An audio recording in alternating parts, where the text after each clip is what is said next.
Olá, gente, tudo bem? Fátima Reis aqui do Empreendedores do Brasil, um projeto que está aqui para apresentar os empresários que fazem sucesso no Brasil e exterior. A minha convidada de hoje, ela é doutora em psicologia, ela é psicoterapeuta clínica, faz muito sucesso aí entre mulheres e homens também, ela ajuda muito a vida dessas pessoas, é palestrante internacional e é também mentora de mulheres. Tem uma mentoria chamada O Poder da Leoa. Vale super a pena você conhecer essa grande mulher chamada doutora Renilda Ogura. Não sai daí, a gente volta já.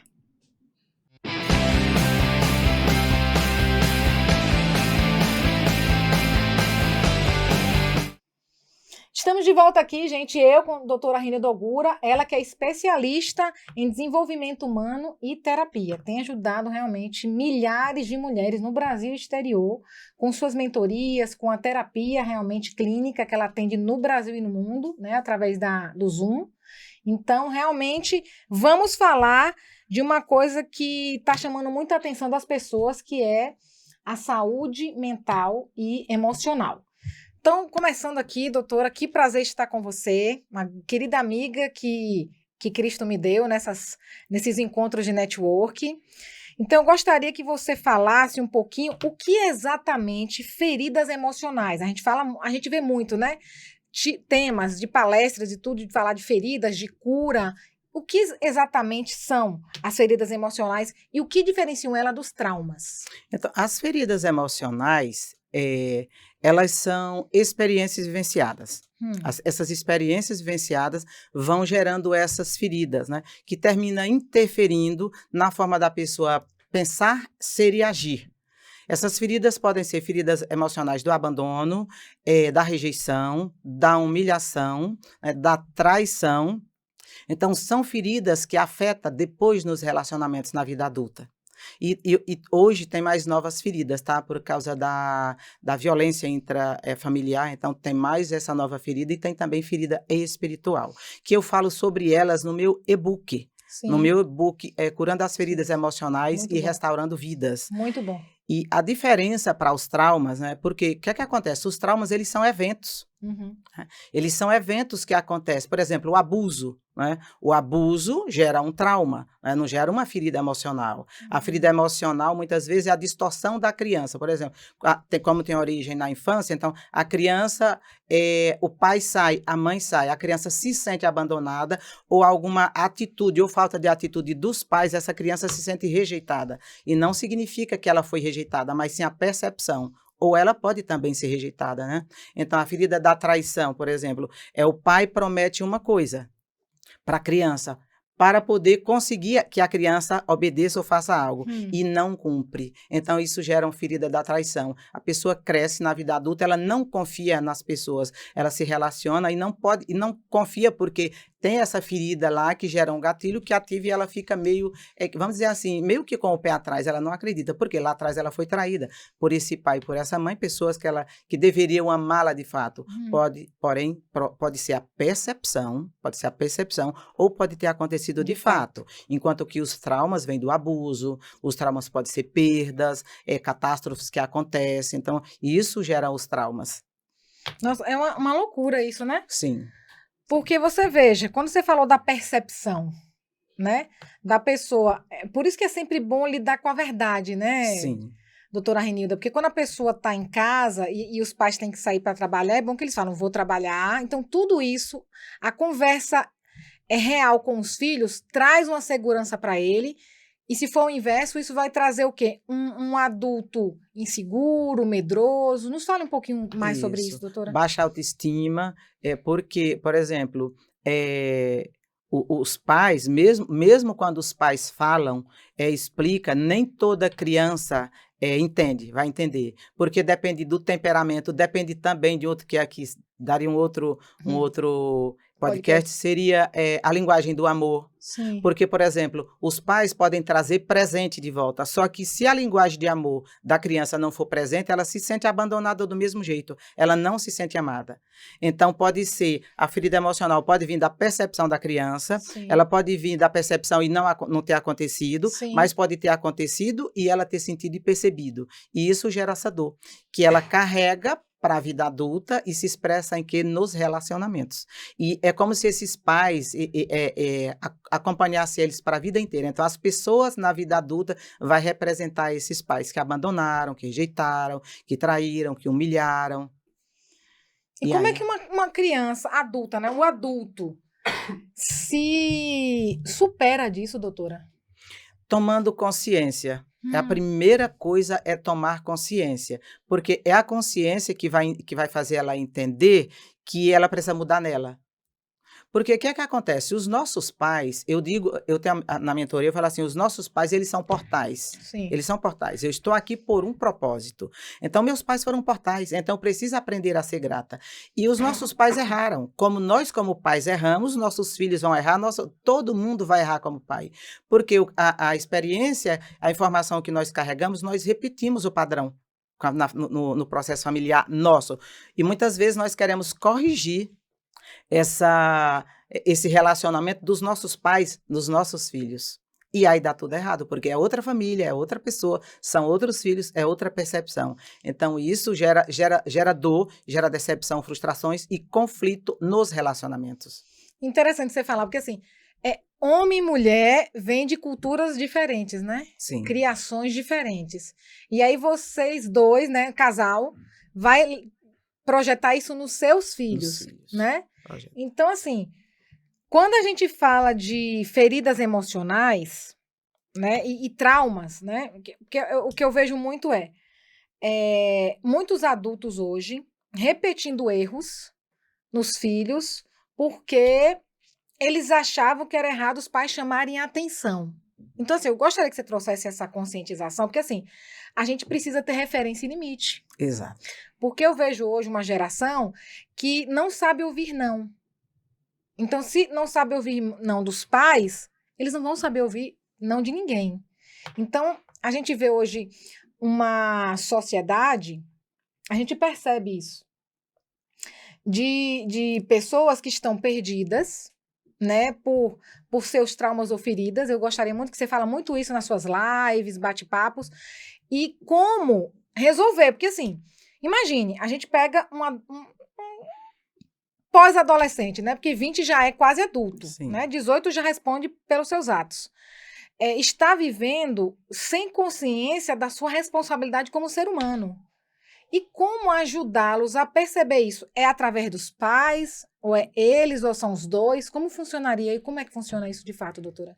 E então, Fátima, nós vivemos numa sociedade que está cada vez mais adoecida. O mundo científico, né, os cientistas estão muito preocupados com essa geração. A previsão de adoecimento, de depressão, transtornos psicológicos, está preocupando a comunidade científica. E eles já fizeram um documento informando e pedindo ajuda ao governo, porque nós estamos com esta geração que não sabe lidar com frustração. Os pais... não sei se estimulado por a cultura, porque nós vemos uma cultura hoje, né, que antigamente os pais colocavam de castigo, né? Hoje não coloca de castigo, né? E se colocar, tem toda... Né?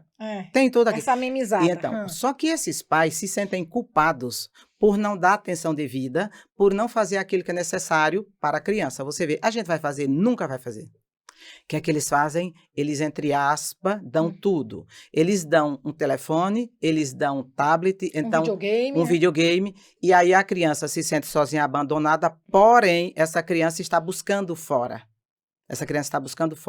Então, por medo de não ser amado, porque os pais não querem chatear os filhos, porque eles também carregam essa dor. Eles carregam essa dor. E muitos pais, é como se eles estivessem fazendo para eles.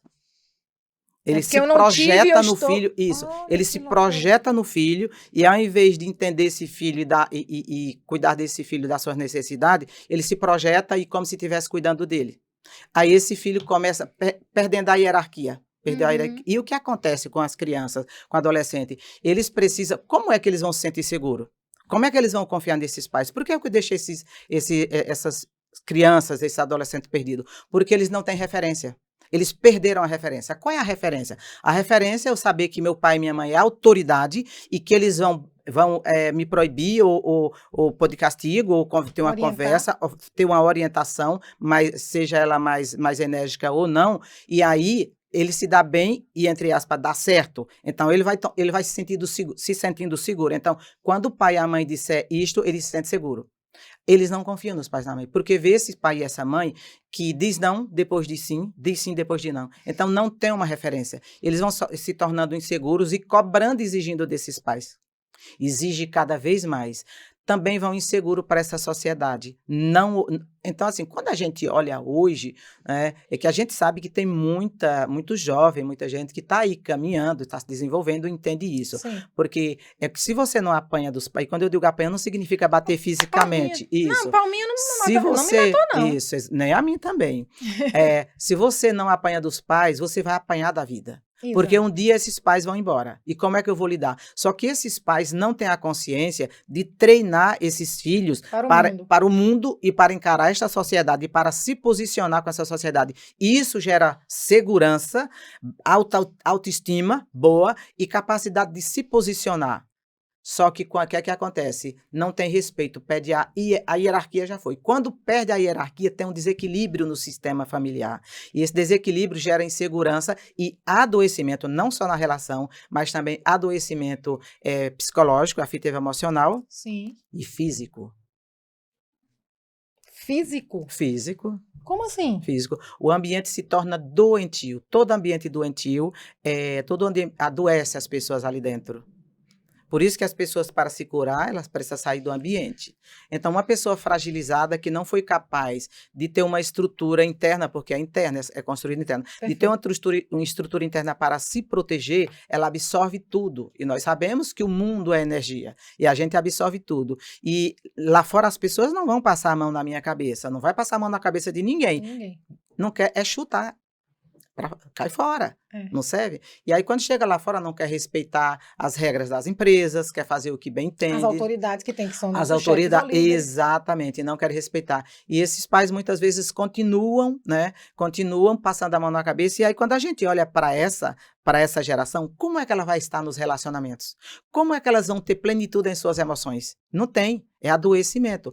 E os problemas psicológicos e afetivos, eles somatizam.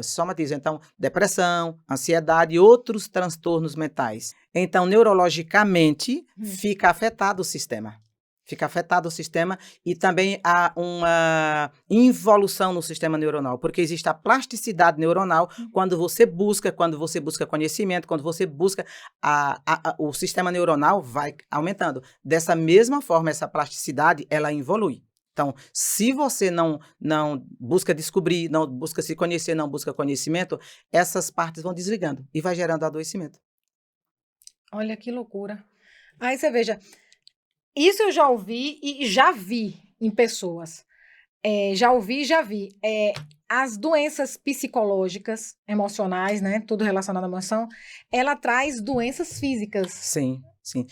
Tanto que, por exemplo, o câncer, ele tem várias origens, mas a maior porcentagem é emocional.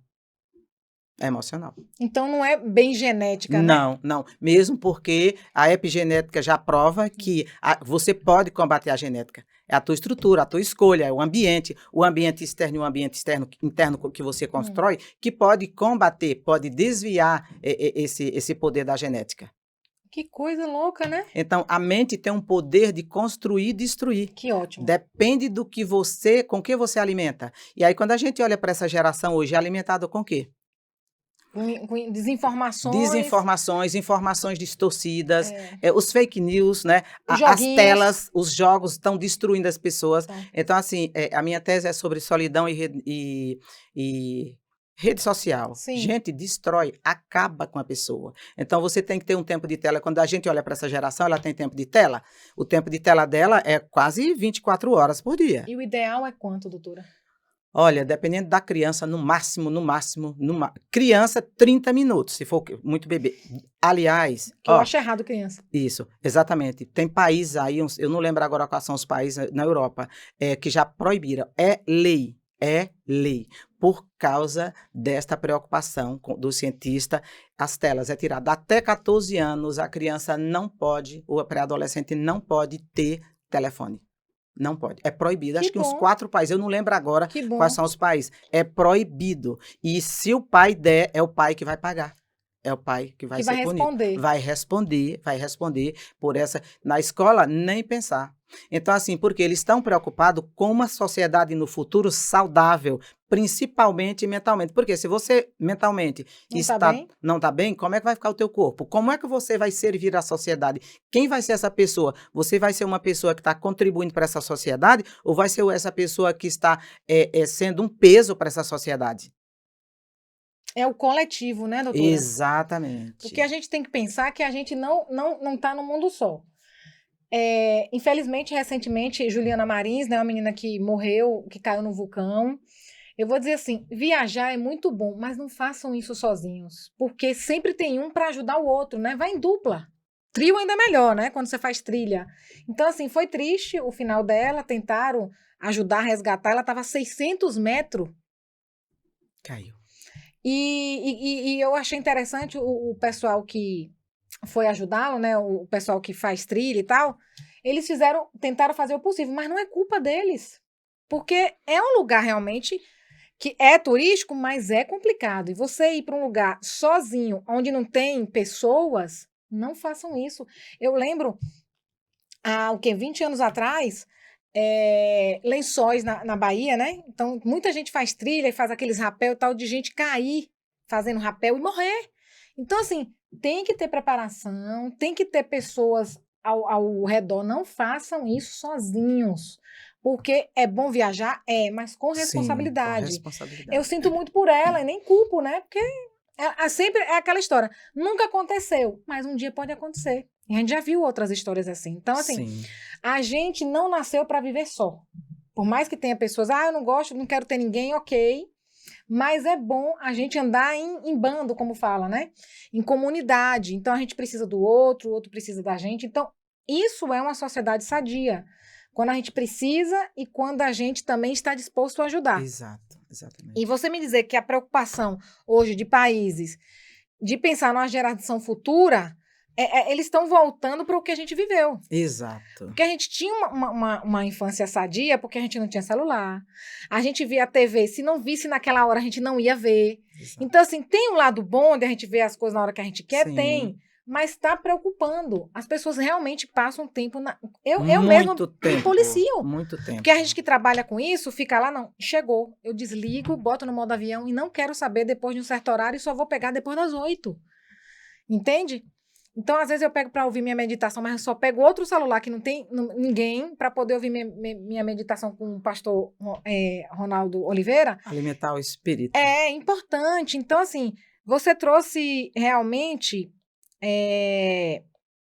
dados importantes que a sociedade atual tem que se preocupar. Você que é pai, que é mãe, né? Porque a gente está falando com empresários, mas a gente a gente é CPF, isso. A gente não é só CNPJ. Então, é importante a gente realmente cuidar do nosso espírito, do corpo, né? E da alma. E tá aqui, ó, doutora Amélia Falcon, mais um livro da nossa parceira editora Gente. Existe vida além da dor. Descubra o caminho para uma vida com mais saúde e menos dor. Eu vou dizer, doutora Renilda tem livros impressos, que aí vocês vão lá acessar o site dela, doutorarenildogura.com.br. Tem os livros para compra. Ela acabou esquecendo de trazer, mas tem lá. O importante é isso. Vocês acessem o site doutorarenildogura.com.br e a gente vai para um rápido break e voltaremos já. Até mais.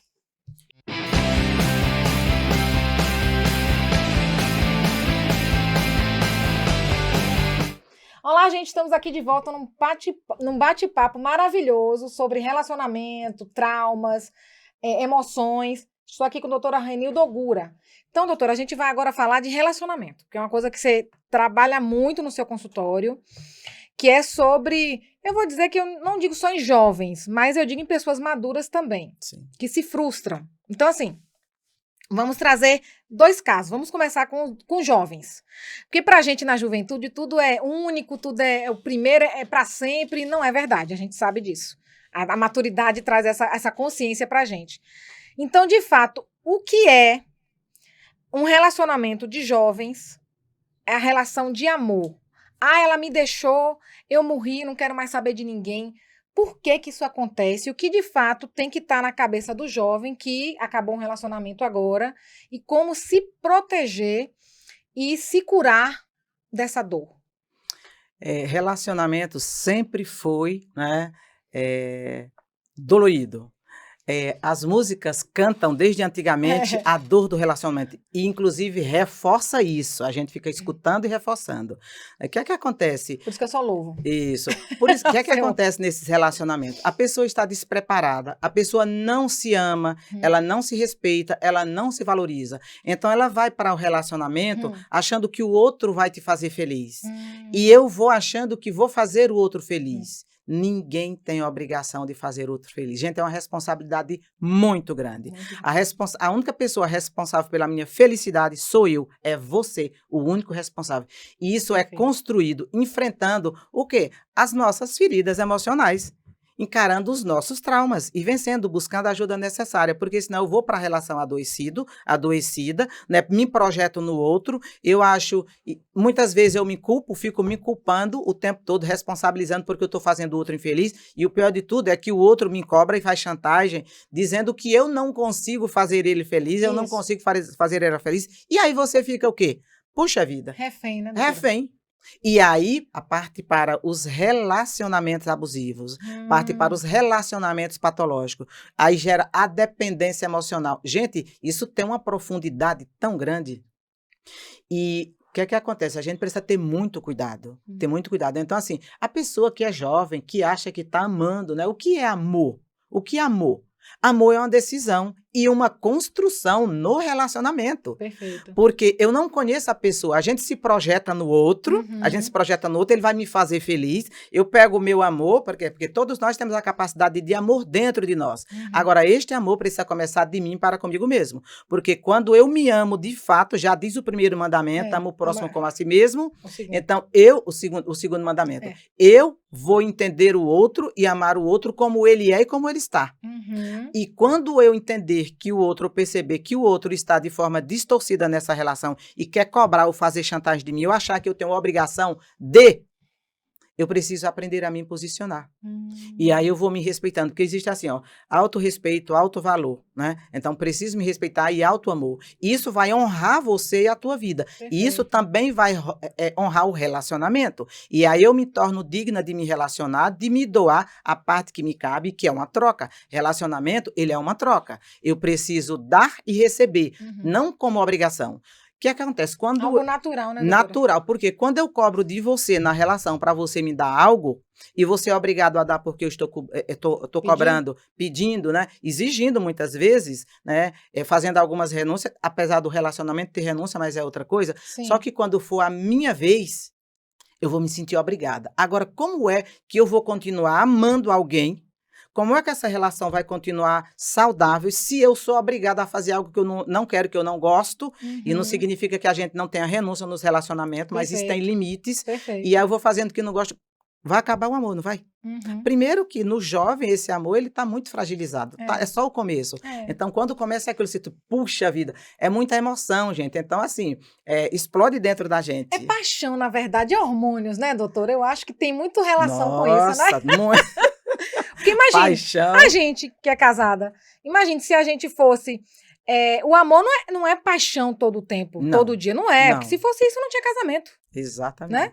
Então, essa maturidade que a gente, quando jovem, não tem. Né? E te digo muitas vezes na vida adulta também ainda não tem. Entende? Então, a gente tem que pedir muita sabedoria a Deus como mulher. Porque, assim, homem e mulher é diferente, gente. Então, é interessante eu trazer esse tema para você que é empresário, porque você é uma pessoa humana que tem empresa e que trabalha com pessoas. Porque o detalhe são pessoas. Exato. Empresas são pessoas. Então, se a empresa tá dando algum problema... Eu até estava ouvindo um dia desse um podcast com um senhor que é especialista em finanças, esqueci agora o nome dele. Ele falou que um problema de um banco estadual, eu não lembro agora se foi do Espírito Santo, uma cidade do Espírito Santo, que ele falou que o problema da finança do banco, dele estar em queda, só estar no prejuízo, era por causa das pessoas. Sim. Porque as pessoas não eram cuidadas, não eram ouvidas, elas todas com cada um com seu problema. Quando ele foi ver o problema das pessoas, elas se sentiram inseridas, ouvidas, elas se tornaram pertencentes, engajadas. Exato. E se eu vou vestir a camisa porque eles me respeitam. Olha que loucura, doutora. Você vê, o mundo precisa entender isso, as empresas precisam entender isso, porque não existe empresa sem pessoas, e não existe pessoas sem precisar de trabalhar na empresa. Sim. Agora, a partir do momento que entende esse ser humano, que entende a dor que cada um carrega e encaminha para o tratamento ideal de cada um, né, porque aí você não se sente pertencente. Porque assim, quando nós vamos para a empresa, quando a gente vai trabalhar, tipo assim, deixa meus problemas lá fora. Aí quando eu chego em casa, deixa a empresa lá fora. Sim, de uma certa forma você faz um filtro para não se misturar, porque eu como profissional na empresa, tô aqui, eu como mãe, como vó, como pai, sou outro lá. Sim. Porém, é a mesma pessoa com as mesmas informações, com as mesmas dores, com os mesmos problemas. E se esses problemas estiverem ativos, estiverem gerando dor, como é que a pessoa vai trabalhar? Nós somos energia. Então, imagina este banco sobrecarregado de energias negativas, de dores das pessoas, porque nós somos energia pura. Então, afeta. Química, então, né, amiga? Química. Então, quando os clientes chegam, tudo que chega, repele. E o que atrai é problema. E eu achei interessante que muitos deles, eles não tinham gestão financeira. Então, eles não estavam nem aí se o banco estava tendo prejuízo, porque eles mesmos não tinham. Não tinha. Então, é a questão de consciência que você traz muito. Exato, a consciência. Ela faz um trabalho muito legal, gente, e importantíssimo nas empresas, cuidando de pessoas, né? Porque ela trata pessoas em empresas, porque as empresas já tem um tempo que elas estão realmente preocupadas com isso, em cuidar dos que querem ser cuidados. Também, gente, tem que pensar assim, não seja vítima. Ah, estou com um problema, quero ajuda, quero ser ajudado e ponto. Esse negócio de ficar, não, eu quero continuar para chamar atenção, isso também é um caos. Sim, entrar no vitimismo, é a postura da vítima. Exato. E a postura da vítima, o que é que acontece com a vítima? E acontece muito nos relacionamentos, por isso que quando chega na empresa, é o mesmo padrão, o mesmo comportamento. A vítima, ela quer chamar atenção, ela não percebe de forma inconsciente, ela quer buscar atenção, afeto, aquilo que ela não tem, e que ela não se dá. Porque o primeiro afeto, o primeiro amor, a gente tem que dar a nós mesmos para poder ter para o outro. Então, se eu não tenho... Aí as pessoas vão ajudando. Só que tem uma hora que cansa. A pessoa se cansa de dar tanto. Então, aí você precisa buscar ajuda. Por exemplo, eu tenho um caso de uma das pacientes, Sim. Ela chegou para se separar e ela estava com depressão profunda. Ela estava tomando medicamento, mas ela queria se separar. Porque a infelicidade dela estava no casamento. Para ela, estava no casamento. E quando ela chegou fazendo a proposta, aí, gente, como é que você está com depressão e você vai se separar? Quem é que tem o apoio? Porque, assim, o apoio familiar na depressão é muito importante. Eu falei para ela, tá, vamos ver, traz aí as qualidades do seu marido, né? Aquilo que você gostaria que mudasse. Quando ela chegou, ela só tinha defeito. Não, não tinha qualidade. Não tinha.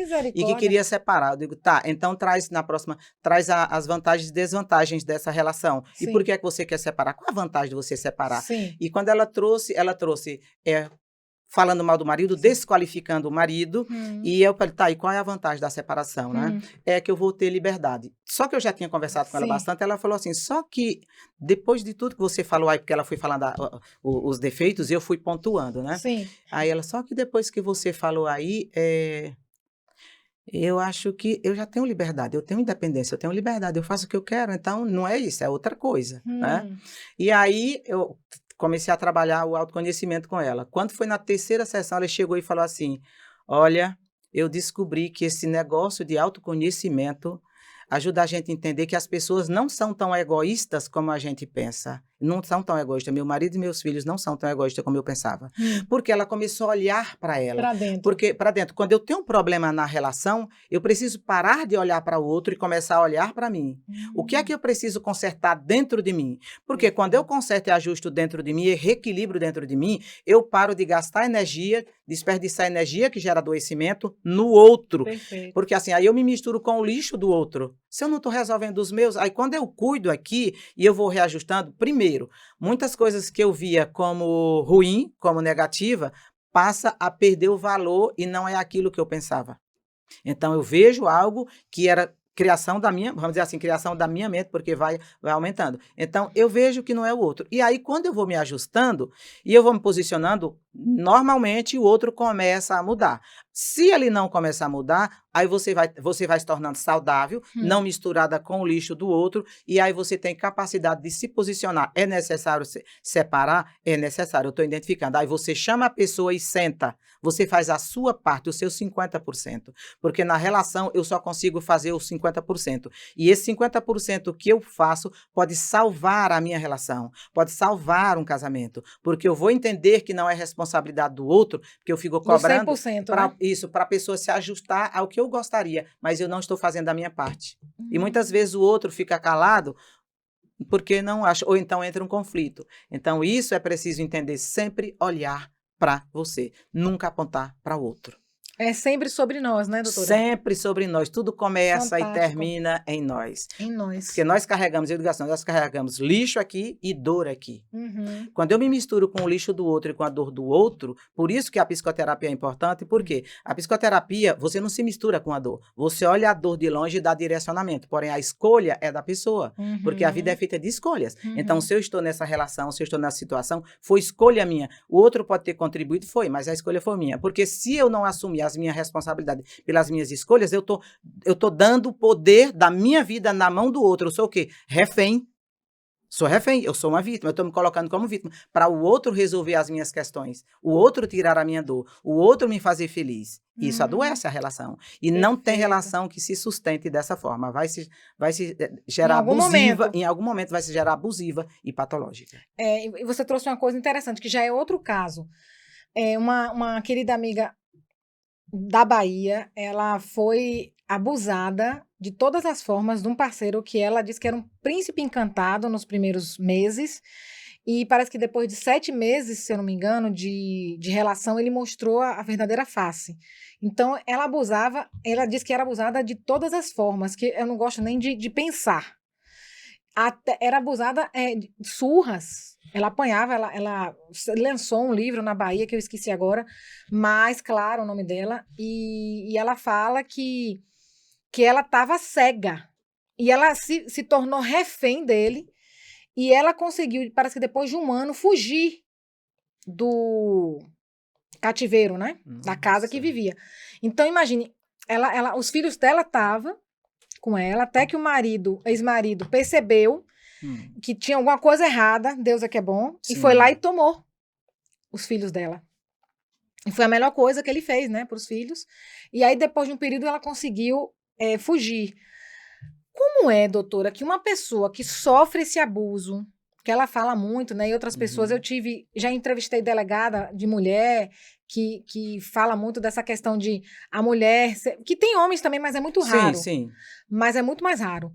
De mulheres que são abusadas, e elas, depois, eles pedem perdão e elas voltam. Por que isso, doutora? Como é que a pessoa que é abusada apanha, não consegue se livrar disso? Olha, é tão complexo isso, tão profundo, porque assim, a gente fala aqui com o tempo, com o tempo que nós temos, assim, bem superficial. Sim. Porque assim, e tem coisas que é meio complexa. Por exemplo, todo abusador precisa de alguém fragilizada, né? Isso, e que se permite ser abusada. Então, eu me permito ser abusada. Agora, eu sou ruim ou ele é ruim? Não, cada um está carregando a sua carga e a sua informação. Aquilo que eu permito na relação é aquilo que eu permito. E, infelizmente, muitas vezes, eu também provoco. Eu também provoco. Sim. Isso é de forma inconsciente, tá? É de forma inconsciente. Então, como é que eu estou com uma pessoa? Não existe uma pessoa... Você é psicopata, né? Psicopata. Você está numa relação, se ela for investigar, ela vai ver que ele deu sinais. Ele deu sinais. Sim. Em muitos momentos ele deu sinal. Só que exatamente isso que você falou. Cega. Eu não percebo. E muitas vezes as pessoas dizem, apontam, mas eu acho ruim. E aí eu estou na relação, eu estou aprisioneira, eu sou prisioneira. Muitas vezes eu sou dependente, não só emocional, como também financeira, eu sou dependente. Então, eu tenho um status. Eu não tenho apoio, eu não busco apoio. Então, assim, eu permaneço nessa relação até que chega o limite. Então, por que a pessoa não tem capacidade de sair dessa relação logo no começo? Aí você vai olhar lá para a infância. Aí, se ela busca a infância dela, ela vai encontrar essa referência de abuso. Ela vai encontrar essa, não conheço a história dela, Sim. não conheço, mas ela vai encontrar uma referência de abuso, né? Por exemplo, uma paciente que eu tenho de Nova York, ela trazia traumas de infância, de abandono e rejeição muito profunda, muito profunda. E era real ou era só percepção? Sim, não. Algumas coisas era real, porém era mais a percepção. E o pior de tudo é que ela absorveu o trauma da irmã.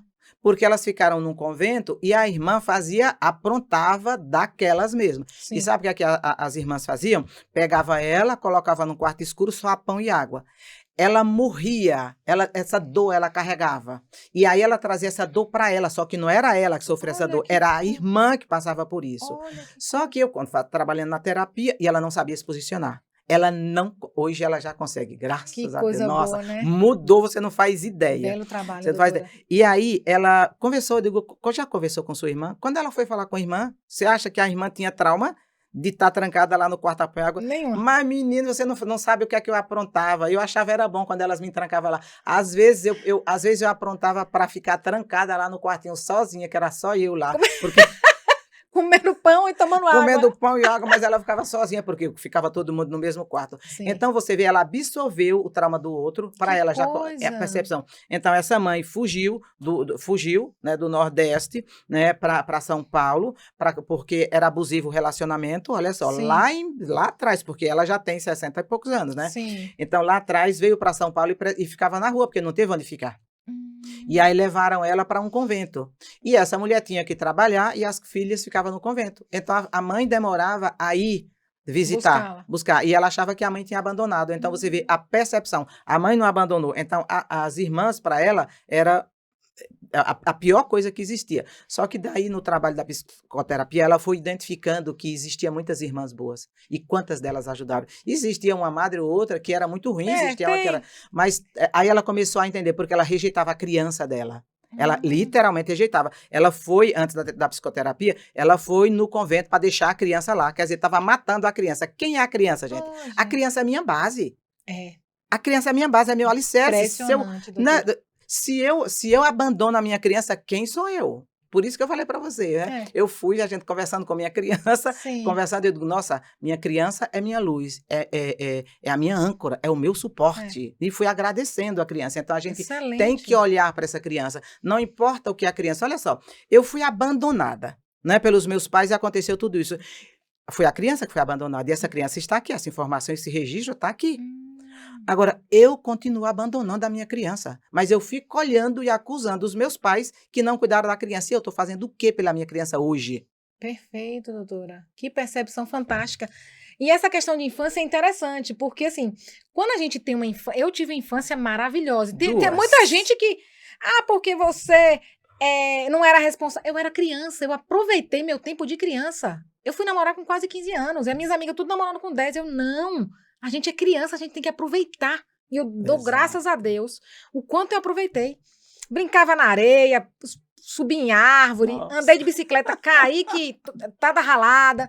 Isso é que é importante. Não adianta quem apontasse. Não. E fui criticada, tava nem aí. Eu tava igual essa daí que era... Mas nunca tive castigo assim, não. Minha mãe, quando eu brigava com a minha irmã, que a gente é contemporânea, ela tem 10 centímetros a mais que eu, mas a gente só tem 1 ano de diferença.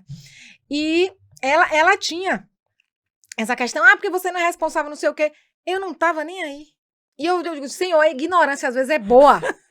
Com certeza. O ruim que foi ela que carregou muita coisa, mas tipo assim, eu tava sendo criança. Exatamente. O quanto cobra, eu também, Fátima, eu digo assim, ó. Aí as pessoas chegam para fazer uma palestra e falam assim, conta a história da infância miserável, da dor. Eu não tenho uma infância dolorida, também gente. Não. A minha infância foi luz, a minha infância foi... Mas eu era quem mais apanhava. Eu fui dos 6 filhos, eu quem mais apanhava. Porque eu enfrentava o meu pai. Mas eu não tenho esse registro. Eu ficava com raiva na hora. Depois, se alguém vinha dizer para mim assim, você tem que fazer, porque senão você é ruim. Eu digo, você não é bom, você não é santo, então faça você. Porque nós somos crianças, a gente precisa entender isso e aprender a posicionar. Só que de acordo com cada temperamento, que é outra coisa, aí você se posiciona de forma diferente. Você se posiciona como uma vítima ou como uma coitada. Então, assim, essa infância que não foi cuidada, que foi negligenciada por esses pais também que foram negligenciados e não tinha o que dar e deram o melhor que tinha, e você, e você hoje, está fazendo o que por você e para você?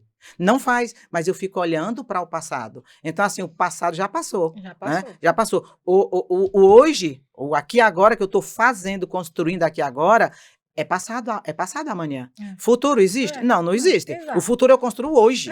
Então, se eu não mudo o meu presente, eu vou sempre ter um passado de dor e angústia. Se eu não olho para esse passado com um significado diferente, entendendo, porque assim, a gente tem que entender... Ressignificar, ressignificar, é ressignificado. Então, assim, quando a gente olha para os nossos pais, a gente só consegue amar nossos pais de verdade quando a gente entende os erros deles. Quando você olha assim e diz, eita, mas pai aqui você é, mãe você é. São eles. Aí eu entendo, eu honro e eu aceito eles. Exatamente. Aí eu consigo amar de verdade a pessoa, porque eu amo ela com os erros que ela tem. Exatamente. E aí eu também me sinto amada e aceito os meus erros, porque a gente erra o tempo todo. A gente é humano, né, doutor? Exatamente. Isso que é legal, viu, gente? Todo mundo é imperfeito. Olha que legal. Nossa, maravilha. Então, assim, essa questão do amor, ele é fundamental. Sim. Porque eu não posso amar a Renilda se eu não me amo antes. Exato. Então, para eu amar, acolher, abraçar a Renilda, é porque eu me amo primeiro. Exato. Entende? E se ela me fizer algum mal, não vai me atingir porque eu me amo. Você não quer não? Tchau. Exato. Tá entendendo? Como amiga, como parceira, o que for. Então, as pessoas têm muito essa questão. Não, é mais fácil eu culpar a Renilda, porque ela foi ruim comigo, porque não sei o quê. Não. Eu dei, ela não quis, ok. É a mesma coisa nos relacionamentos homem e mulher. Exato. Né? Ou outros tipos de relacionamento a gente respeita, mas, no meu ver, homens e mulheres têm que se respeitarem, seja como amigos, como os parceiros, enfim. Então, quando você tem consciência disso, você sofre menos. Exatamente. Né, doutor? Exatamente. É muito bom. Nossa, é maravilhoso. Então, a gente vai trazer mais um livro aqui, que é o Ame-se, Você em Primeiro Lugar.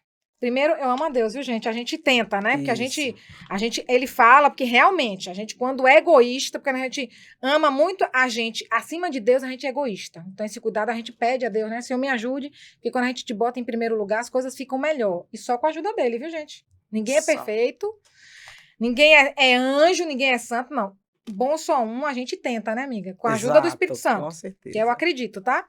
Então, ame-se, você em primeiro lugar. Seja a sua prioridade. Peraí, que o óculos tem que estar aqui, peraí. Seja a sua prioridade, surpreenda as pessoas à sua volta e realize todos os seus objetivos ou sonhos. E o prefácio dele é Paulo Vieira, bem legal.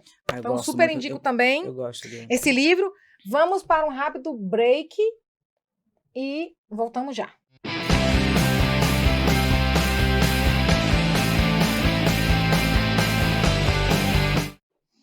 Estamos aqui de volta, gente, eu e a doutora Renilda Ogura, temas polêmicos, mas necessários para a nossa vida, tá?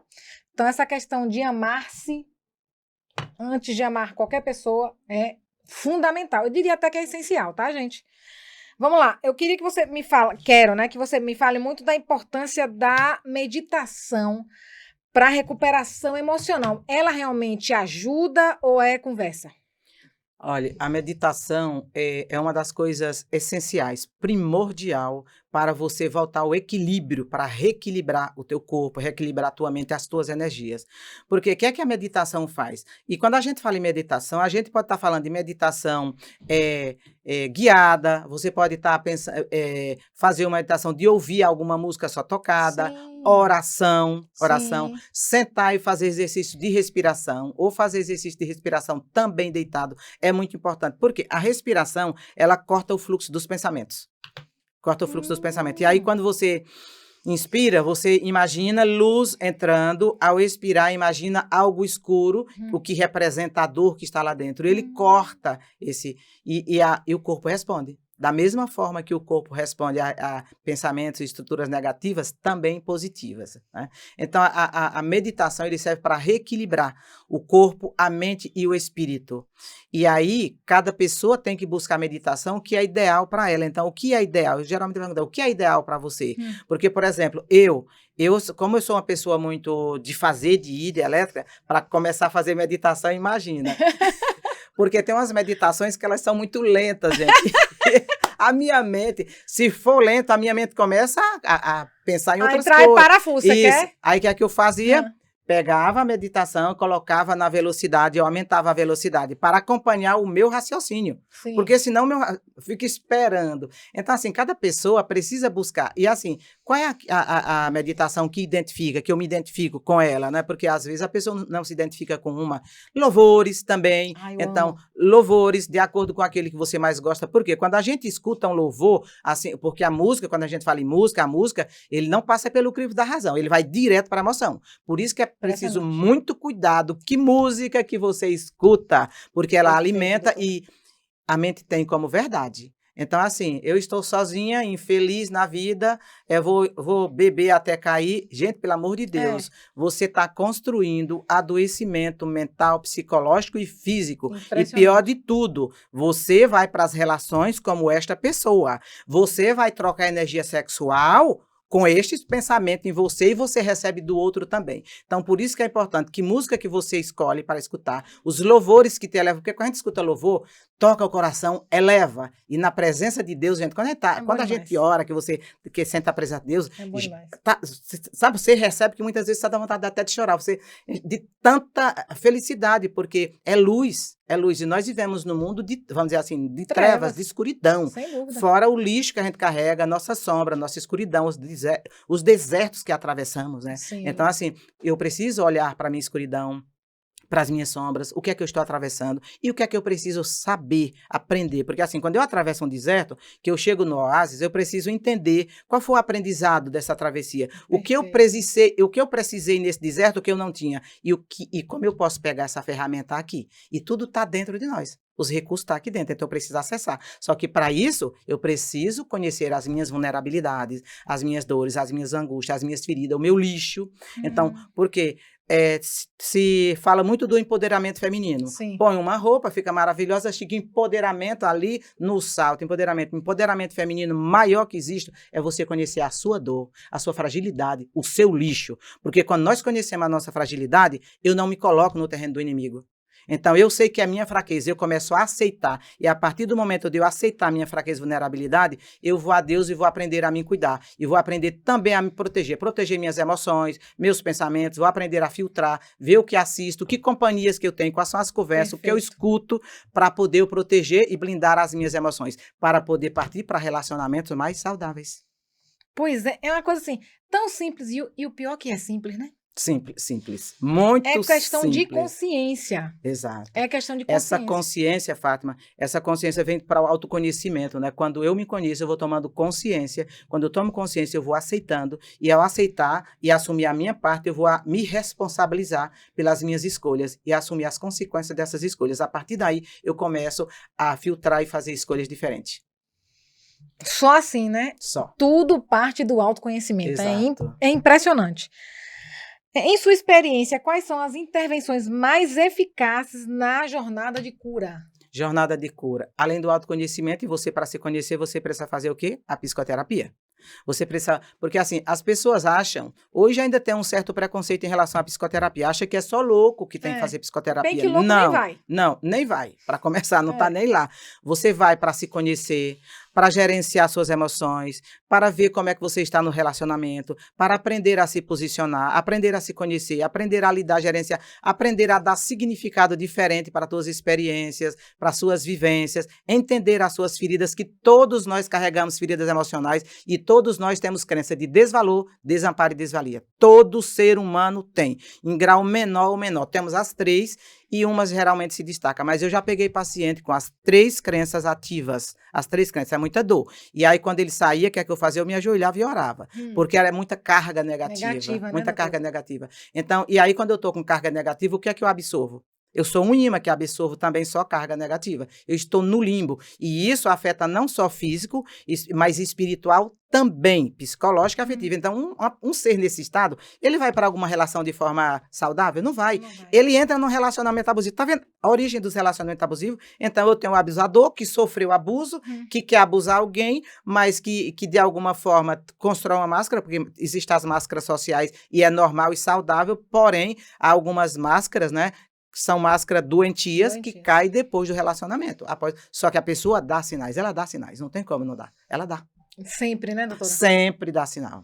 Então, Não acredita Não acredita em príncipe encantado. Encantado. É desencantado e tá tudo certo. Porque você não é princesa encantada, Exatamente. Você também tem seus desencantos.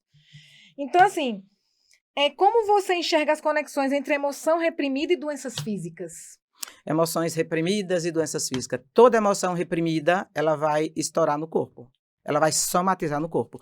Toda emoção reprimida, ela vai ter problema. E também vai gerar problema nos relacionamentos. Então, aquilo que eu reprimo em mim vai gerar um adoecimento. E qual é o órgão? Cada pessoa vai ter um órgão fragilizado para expressar essa doença. E de acordo com o temperamento também, porque as pessoas têm um estudo aí do corpo, né? Então, assim, cada sentimento corresponde, cada doença no corpo corresponde a um sentimento. Corresponde a um sentimento. Então, assim, isso expressa no corpo. Então, eu preciso cuidar. Só que, assim, tá. Aí como é que eu cuido? Através dos pensamentos. Quais são os seus pensamentos? Tem uma atividade que anota seus pensamentos todos os dias. Legal. Passa uma semana anotando esses pensamentos. E as pessoas que ocupam a sua mente, entendeu? Quais são as pessoas que estão permeando a sua mente a maioria do tempo? Aí você vai ver quem é essa pessoa, o que é que ela significa, o que é que ela representa, quais são os pensamentos e que sentimento ela gera. Por quê? Todo pensamento gera um sentimento que gera uma ação, uma atitude. Então, essa atitude ela pode ser expressa para fora ou pode ser somatizada no corpo. Então, a pessoa precisa se conhecer. Quando eu me conheço, eu preciso me acolher. Eu preciso aprender a me acolher. Então, eu preciso cuidar de mim primeiro. Né? É aquilo, amar ao próximo como a ti mesmo. Como é que eu vou amar o próximo se eu não me amo primeiro? Se eu não me amo primeiro. Aí você vê o projeto no outro o tempo todo, a obrigação que ele tem de me fazer feliz é o quê? Relacionamento abusivo. E aí esta pessoa, de tanto outro pedir, ela não tem para dar, e aí dependendo do temperamento ou da estrutura dele, ele vai o quê?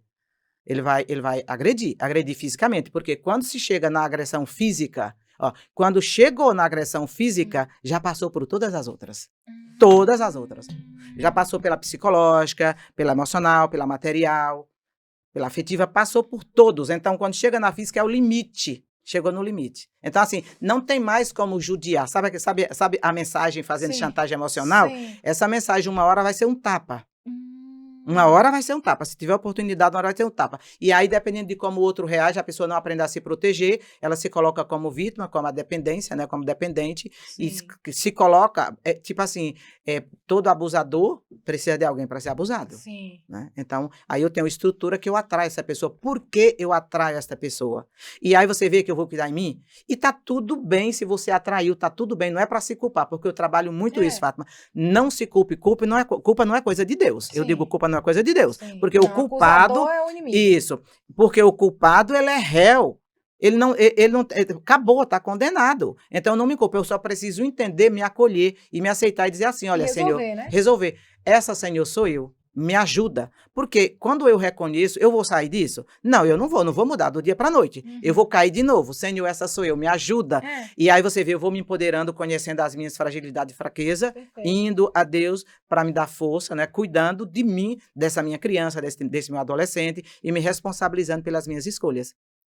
Isso é tão libertador quando a gente para de se culpar. E assim, quando eu me responsabilizo pelas coisas, ninguém vai me acusar. Sabe por quê? Eu posso fazer a pior coisa do mundo, mas eu me responsabilizei, eu encaro, eu enfrento. Eu digo, bom, eu assumo. O que é que eu preciso pagar? As consequências vêm, exato. Isso, o que é que eu preciso pagar? E aí, eu fico me responsabilizando por cumprir aquilo. Gera sofrimento, gera, porque tem um arrependimento, e é normal que gera, porque senão... Aí bom, se teve arrependimento, esse é um bom sinal. Isso, exatamente. Que vai ter a transformação. Isso, porque enquanto não tem isso, não tem a transformação. Exatamente. Perfeito, doutora. E uma coisa aqui é como vencer os medos e a insegurança que impede alguém de avançar no propósito da vida dela. Então, assim, a pessoa... Vamos tirar um exemplo. Uma pessoa que é da área de eventos, comunicação, e aí tem uma pessoa ali reprimindo ela. O que é que ela faz para se desvencilhar? Assim, perder o medo e a insegurança, né, que causa muitas vezes, por dependência, enfim, para ela cumprir o propósito dela. E então, porque assim, quando a gente olha para uma pessoa que está, num evento, que a pessoa está oprimindo, reprimindo ela precisa entender por que é que ela está ali, por que é que ela se coloca ali, por que é que ela se permite estar ali. Você vê, ela tem que olhar para dentro dela e se posicionando. Esta paciente que eu te falei, ela era assim. Ela se encolhia, ela até fazia xixi nas calças de tanto medo do patrão. Nossa Quando ele Senhora. vinha falar com ela ficava apavorada. Eu tive colega de trabalho que chorava quando ele brigava com ela. Exatamente, chorava, baixava a cabeça. E quando foi na psicoterapia que ela veio, porque não se valorizava, não se respeitava. Porque quando a gente aprende a se valorizar e se respeitar, a gente aprende a se posicionar. Só que, vamos dizer assim, eu aprendo a me posicionar. Só que quando eu conheço a minha fragilidade, eu também conheço a força do outro e a fragilidade. Então, tem coisas de hierarquia que eu vou me posicionar, só que eu preciso ter sabedoria para saber até onde eu posso ir. Sim. Porque se eu não posso ir, eu preciso recuar e me afastar. Então, tem aquilo do afastamento emocional e afastamento físico. Então, você precisa se proteger. Então, fisicamente falando, quando você fala de uma autoridade que você depende do outro, né, que está oprimindo, então, por que é que você está ali? Eu preciso me afastar. E tem um afastamento emocional. Então, eu preciso cortar o fluxo de pensamento, preciso proteger as minhas emoções. Só que se eu corro o risco, é assim, eu vou me posicionar, eu vou enfrentar o cara. Não, isso não é assim, eu vou enfrentar Não, eu vou aos poucos, primeiro me conhecendo e entendendo. E assim, melhor é quando você vai fazendo isso, a outra pessoa vai vendo que você mudou. E minha avó dizia assim, minha filha, formiga sabe que folha rói. A minha mãe, lá no interior da Bahia era o pau que rói. Isso, formiga sabe o pau que rói. Exatamente. Então, criança é a mesma coisa, né, doutora? Exatamente. Ela sabe como chantagear ou não o pai. Ela entende. E criança já nasce manipuladora, porque nós somos manipuladores. Ela sabe onde manipular os pais. Aí, o posicionamento desse pai e dessa mãe é que essa criança vai começar a respeitar esse pai e essa mãe e a confiar nesse pai e nessa mãe. Que quem manda Mas aqui ele, é minha mãe de vez e em meu pai. quando, vai testar. De vez em quando, ele vai testar. Impressionante. Exato. É interessante, porque minha mãe sempre disse, mãe, te amo. E ela sempre foi assim com os meus irmãos, comigo e meus irmãos. Aqui quem manda sou eu. Porque meu pai morreu, eu tinha quase 10, ela quase 11, e meu irmão tinha 5 meses. Então, minha mãe sempre foi minha mãe, né? A gente teve um padrasto também, infelizmente já descansou no Senhor. Mas eu digo, minha mãe sempre foi minha referência de alegria, de honestidade, integridade, de apoio, né? Então, isso é muito importante. E eu já tive entrevistados aqui, terapeutas, que falam que você conhece o ser da relação dele com a mãe. E ele com o pai, ele tinha uma relação boa com a mãe, mas ele não tinha com o pai. Ele tinha uma sombra do pai ruim por causa da mãe que disse que ele não prestava, etc e tal. Projetou o marido no filho. Como... E ele fala, se curou isso com 50 anos, mas foi em busca. Com certeza, você vê. Entende? E assim, é tão importante, Fátima, quando você diz assim, quem manda sou eu. Sabe, porque as pessoas querem chegar na casa dos outros e mandar e comandar. E você também pode permitir que os outros façam isso na sua casa. Então, quando o outro diz aqui quem manda sou eu, por isso quando a gente chega num ambiente, a primeira coisa é a gente entender que quem manda naquele ambiente é aquela pessoa. Exatamente. E eu preciso respeitar.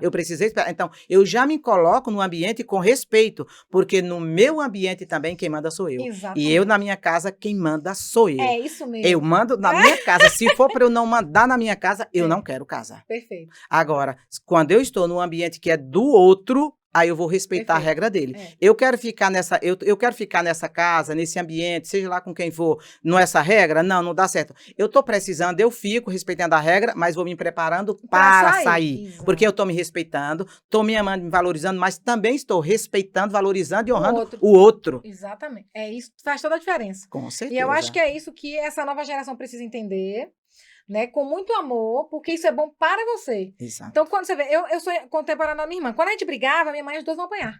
Você sabe como era apanhar da gente? Bolinho na mão com sandália.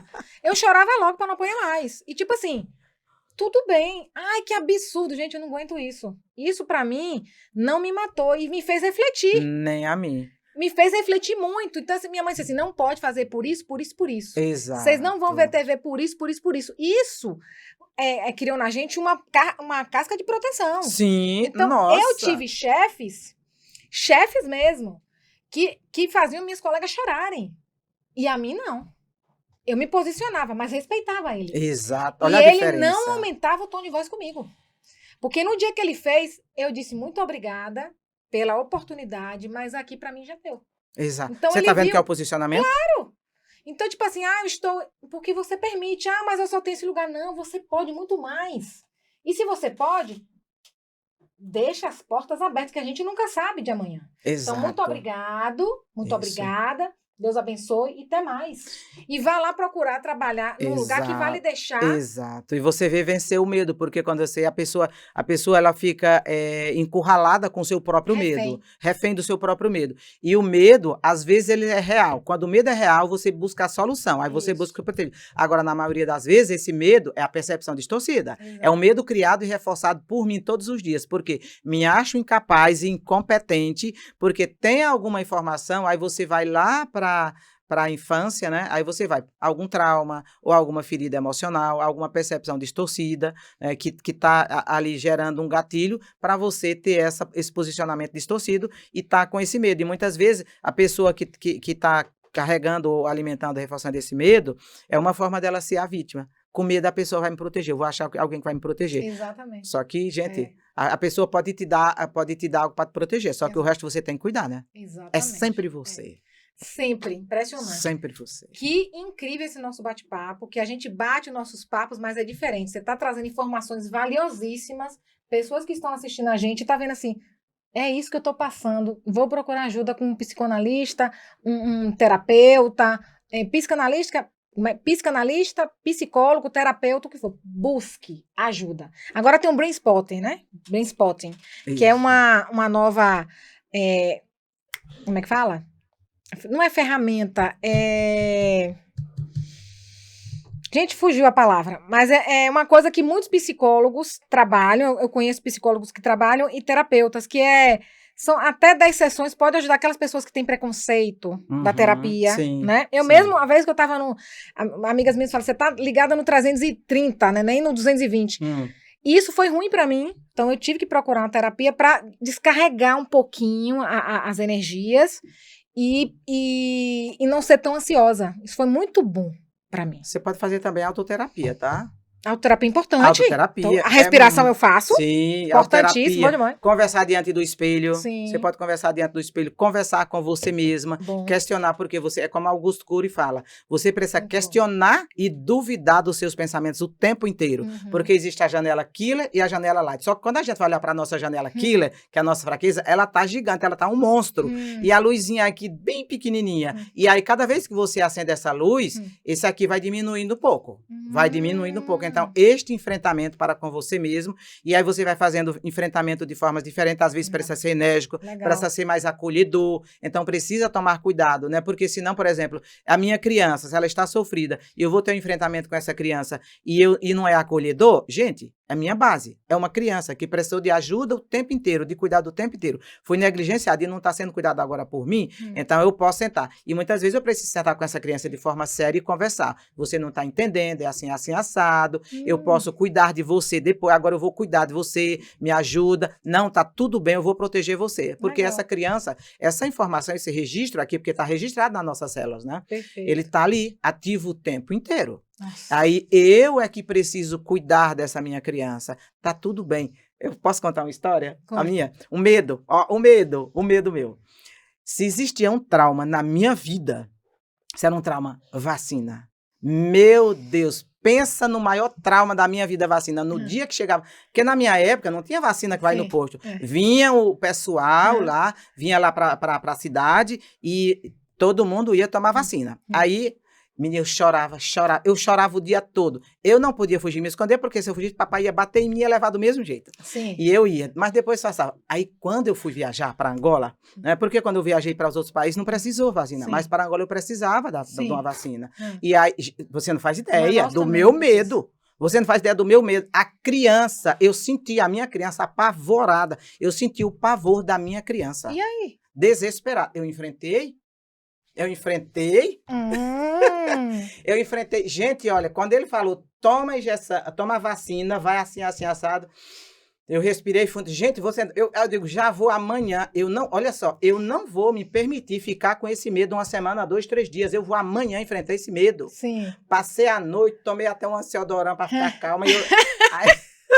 Aí sabe o que eu falava? Eu falava para minha criança, está tudo bem, fica tranquila, não vai doer nada. Eu ficava conversando, acolhendo, mas eu senti literalmente o pavor da minha criança. E quando eu cheguei lá, e assim, gente, assuma o seu medo para quem você precisa assumir. Sim. E aí quando eu cheguei lá, eu falei para as meninas assim, tinha 2, eu disse assim, quem é o anjo? E eu sonhei à noite que o anjo, não, fica tranquila, para você ver o trauma. Sim. Aí quando eu cheguei, ele falou, quem é o anjo que vai aplicar a minha vacina, porque eu tenho pavor, gente, isso é um trauma de infância. Sim. Aí é você que vai falar, Deus falou que o anjo ia cuidar de mim. Aí a outra falou assim, não, sou eu que vou atender para você, mas se preocupe, eu sou anjo. Eu digo sim, porque Deus me falou, eu sonhei que vinha um anjo. E ela disse, pode sentar aqui, fica tranquila, respira, foi o quê, no bumbum ou foi no braço? No braço. E aí sentou, e eu fiquei lá, relaxa, respira, né? Aí eu falei pra ela, fica tranquila que não vai doer nada. Gente, pra você, olha enfrentar o medo como é. E eu fiquei lá, aí ela falou assim, fica quieta, falou assim, tô muito ansiosa. Não, tô muito ansiosa. Ela falou assim, você não confia no seu anjo? A menina foi extraordinária. Deus falou, aí eu falei pra ela, no anjo eu confio, não confia no meu medo, na minha ansiedade. Gente, aí ela, pronto, terminou. Eu digo, já não doeu nada. Não doeu nada. Se eu tivesse me permitido sofrer mais 2, 3 dias, eu digo, vou enfrentar amanhã. Amanhã eu já vou lá fazer. É a melhor coisa. Melhor coisa. Então, eu tinha medo, só que quando minha mãe dizia, pega na mão da mamãe, tá tudo certo. E eu lembro disso, e quando eu faço...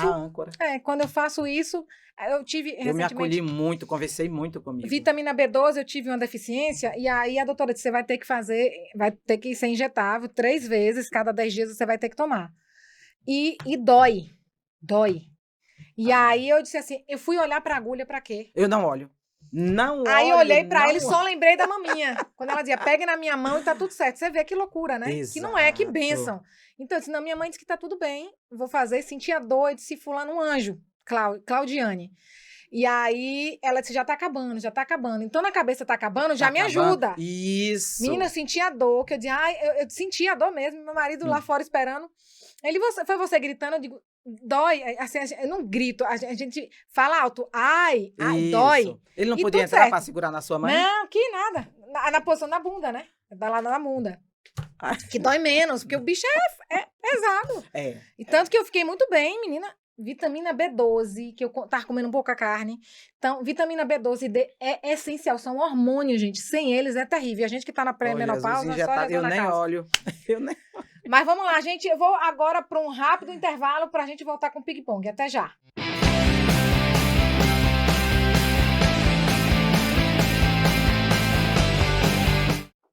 Olá, gente, tudo bem? Estamos aqui de volta no nosso último bloco. Roda a vinheta aí do ping-pong que a gente volta.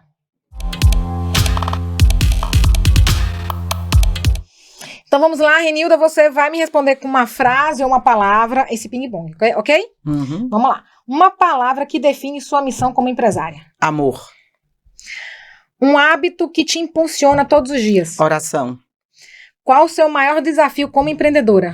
Maior desafio, vencer a mim mesma, procrastinação ativa. O que não pode faltar na rotina de uma mulher que lidera? Atitude. Um livro que transformou sua forma de empreender. A Lei do Triunfo, Napoleão Hill. Quem te inspira no mundo dos negócios? O que ou quem? Quem? Quem me inspira no mundo dos negócios? Quem me inspira? Olha, tem tanta gente que me inspira no mundo dos negócios, né? Você é uma, né? A Juliana Mateusa é outra, né? Então, assim, tem a Isa Moreira, né, também, que me ajuda muito, eu faço curso com ela. Legal. Então, assim, tem muita gente. Eu gosto muito também da Bruna Arguello. Legal. Eu gosto muito do trabalho, da forma minha como convidada. Ela trabalha. Muito legal. Isso, eu gosto muito. Muito legal. Um erro que jamais cometeria novamente? Não conhecer as minhas fraquezas. O segredo para equilibrar razão e emoção nos negócios. Existe? Olha, eu acho que é autoconsciência. A consciência, porque você tem que ter consciência de um e do outro e unir, gerenciar. Ou, às vezes, é preciso separar. Legal, então a consciência, né? Isso. Bacana. E para você, o melhor é a caminhada ou a chegada? As duas são importantes, mas sim. Qual delas duas é melhor? A caminhada ou a chegada e por quê? Olha, eu acho que é a chegada. A chegada porque você entende que você venceu, você conseguiu, né? Puxa vida, eu conquistei e eu preciso comemorar. Porém, com a consciência de que eu vou recomeçar novamente. Tem um novo caminho, porque não encerra ali. Não encerra ali. Eu caminhei, tem as estruturas, tem aquilo lá, cheguei, puxa vida. Mas eu sei, tenho consciência, tá vendo a consciência no mundo dos negócios, eu tenho consciência que eu tenho um novo projeto a partir dali. Perfeito.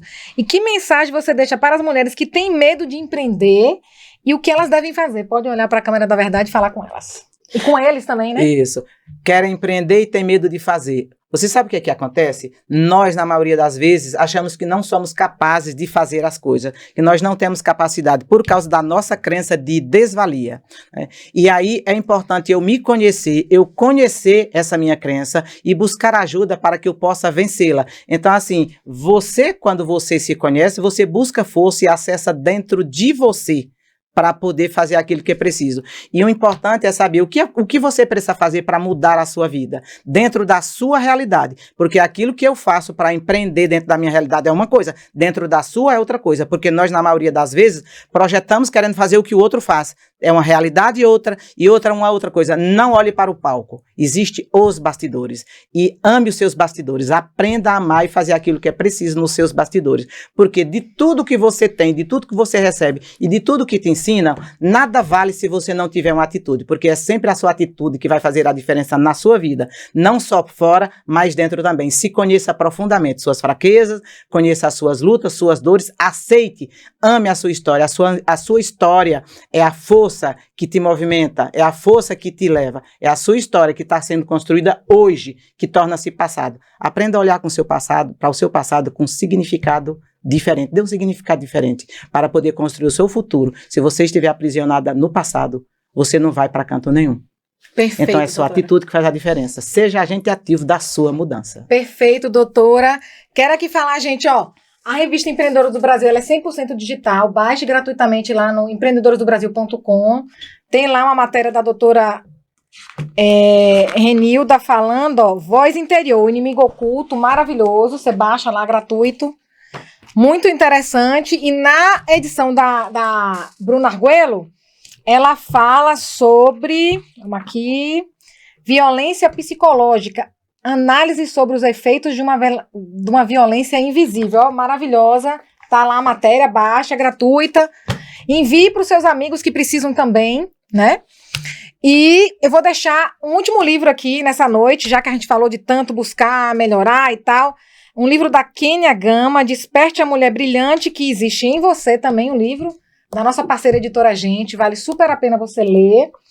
Então, ela conta aqui experiências, dá dicas. Então, vamos realmente nos conhecer, nos valorizarmos e, acima de tudo, nos amarmos, né? Com certeza. Doutora Renilda Augura, muito obrigada por compartilhar aqui com o meu público, né? Muita gente vai começar a lhe seguir, vai lhe conhecer, vai buscar ajuda. Então, ó, mentorias, O Poder da Leoa, os livros que ela tem. Então, busquem informação, façam, porque realmente vale a pena. É uma honra, é um prazer e uma honra estar aqui, né, contribuindo para fazer a diferença na vida das pessoas e fazer a diferença no mundo. Porém, quando eu vou para fazer a diferença no mundo, eu já fiz primeiro na minha vida. Exato. Então, assim, eu sou a cobaia, né, e cada coisa que eu aprendo é aquilo que você falou antes, pô, tão simples, eu digo assim, meu Deus, como é simples, por que eu não aprendi isso antes? Então, é uma honra poder contribuir, né, para o seu programa, contribuir aqui com o teu trabalho, para ajudar, né, as pessoas que estão do outro lado, para ajudar os teus seguidores, para ajudar os teus companheiros, para ajudar as pessoas em geral. Verdade. E mudar esse mundo, porque o mundo está precisando